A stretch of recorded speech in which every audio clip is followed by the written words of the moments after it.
Hey everybody, Dana Martin here with our Summer College Money series or video series on IGTV. Really liking IGTV so far. I can get you the information that you need quickly and efficiently. So let's get started. Today I'm talking about what rising seniors can do this summer to get themselves ready for the college application process. So number one, I feel like the most important thing is for students to visit at least 3 colleges. The way that you can figure out what you like and what you don't like is to actually put yourself in a situation where you're on that campus. I have visited at least 2 schools with my daughter who is going into her senior year, and that is a way for her to know what she likes and what she doesn't like. You're able to compare and contrast different schools. I think it's really important when you realize what you like, but also what you don't like. You can go into a school and say, you know what, I really don't like this academic program. I don't think I would be comfortable here. I don't like these dorms. There was another school that I went and visited, and they had a better psychology program than this school. It's really good for you to put yourself on that campus so that you can determine if you like the school or if you don't like the school. Number 2 is to create a college-only email address. So important. People are inundated with emails day in and day out. I think it's really important and smart for you to set up an email address that's just for college information so that you can know that if something comes to that email address, it is important and it is college related. And with that, you should sign up for mailing lists from colleges. So if you are interested in a certain college, you see in my background, I have a bunch of college pennants. If you are interested in getting information from a certain college, you can sign up on their mailing list with your new email address so that you can get alerts from that college. I think that each kid should sign up for at least 20 different mailing lists so that you have a variety of different schools to get information from, but also sign up on scholarship databases and mailing lists with this new email address as well. Number 3, brainstorm an essay draft. So a lot of essays or college essays are going to ask you who you are or what you want to do or what you want to be. I think it's a smart idea for students, if you haven't already written one, to start thinking about what those things mean to you and take an action step. Type in the notes on your phone, just a draft of an essay. Who are you? What do you want to major in? What do you want to be when you grow up? What do you want to do with a degree from college? And then email that to yourself. Something quick and simple. And I say just 1 page, just on your phone. Kids are always on their phone. Adults are always on their phone. Type it in your notes, email it to yourself, and you can start to edit that as the school year begins or once the school year begins. Number 4, test prep for the other tests. That's what I say. So I know a lot of students have taken the ACT or the SAT in their junior year, or some students haven't taken it at all.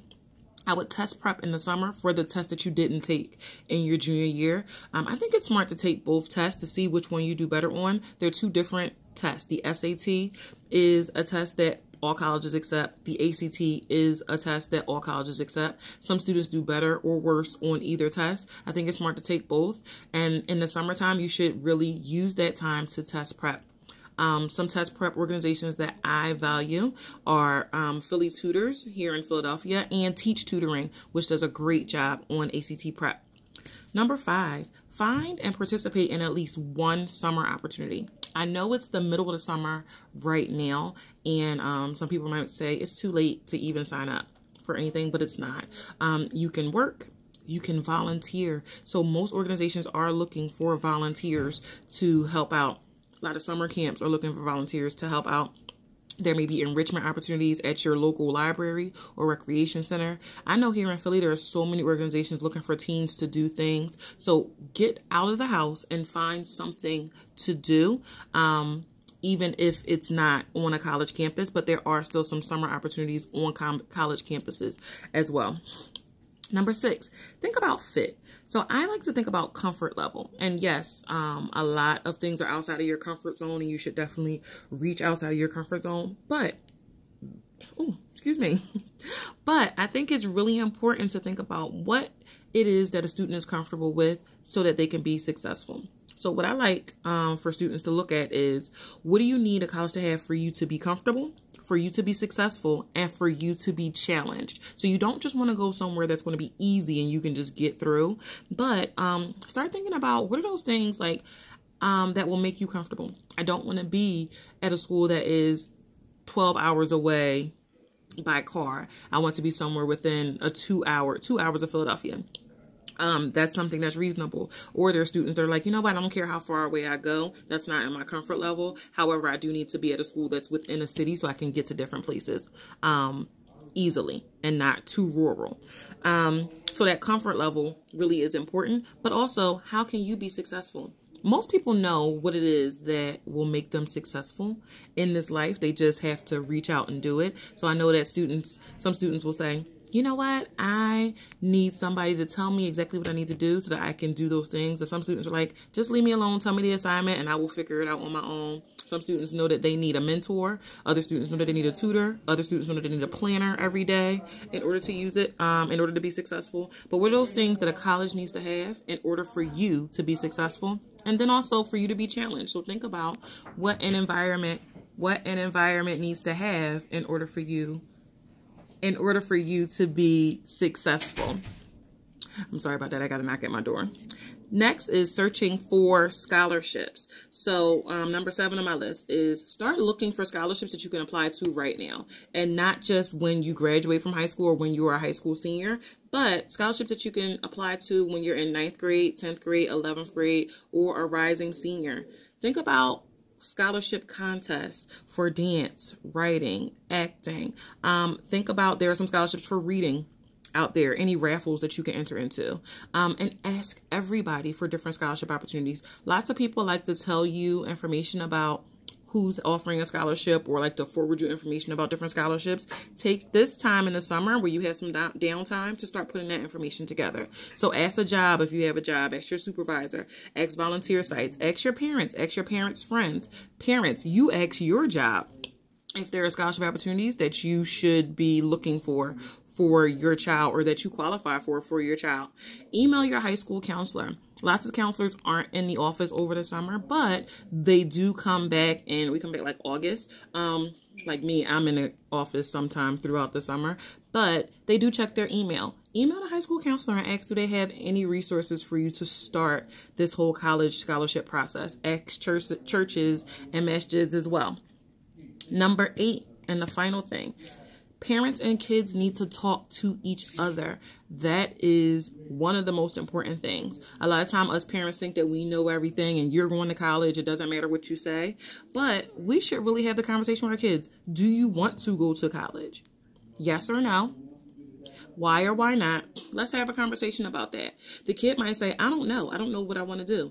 And that is a good starting point for a conversation.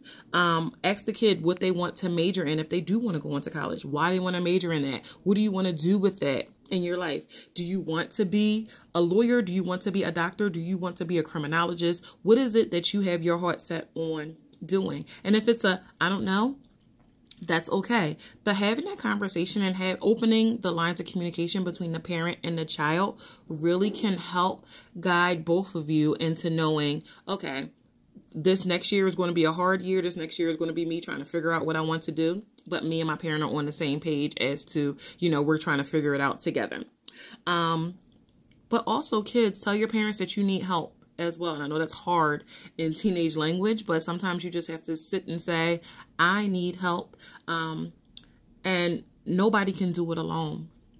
I have written here, college money needs parent income. So when you're thinking about looking for college money, you have to apply for financial aid. In order to get financial aid, the parent has to provide their tax return. Kids don't usually have tax returns, so the parent needs to be involved as well. Scholarship application. So parents might find a scholarship application, but the student has to do the application and do the essay for it. Get the transcript from the high school counselor, another person that's on your team.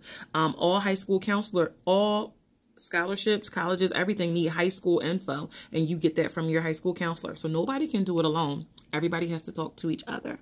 So just a quick recap on all of my tips on what rising seniors should be doing this summer. Number 1, visit at least 3 colleges. Number 2, create a college-only email address. Number 3, brainstorm an essay draft and actually type one in the notes on your phone and email it to yourself. Number 4, get some test prep, either from a professional or grab a book. Number 5, find and participate in at least one summer opportunity. If it's not organized, volunteer somewhere over the summer. Number 6, think about fit. So what is your comfort level? What does your ideal college have so that you can be successful? Number 7, search for scholarships right now that you can apply to right now.